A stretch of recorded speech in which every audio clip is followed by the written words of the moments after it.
एक बार एक आदमी ने अपने राजा को बाज के 2 बच्चे गिफ्ट किए।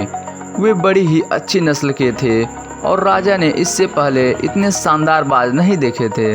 राजा ने उन बाज के बच्चों की देखभाल के लिए एक अनुभवी आदमी को नौकरी पर रखा।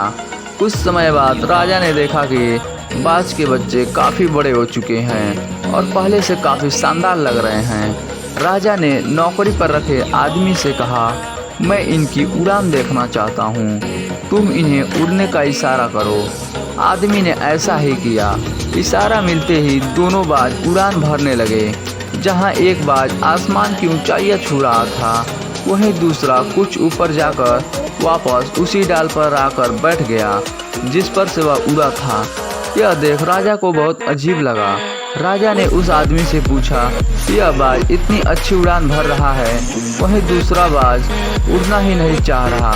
तब उस आदमी ने कहा, जी हुजूर, यह बाज बचपन से ही ऐसा कर रहा है, वह इस डाल को छोड़ना ही नहीं चाहता।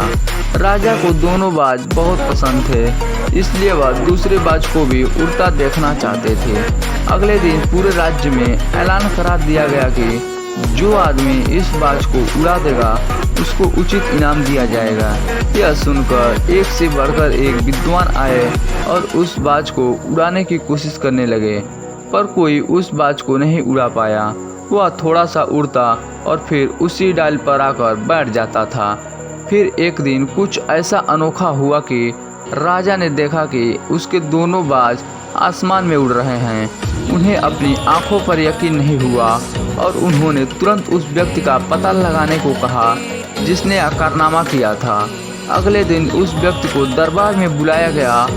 उसे बहुत सारे इनाम देने के बाद राजा ने कहा, मैं तुमसे बहुत खुश हूँ, लेकिन यह बताओ, जिस बाज को बड़े बड़े विद्वान नहीं उड़ा पाए उसको तुमने कैसे उड़ा दिया?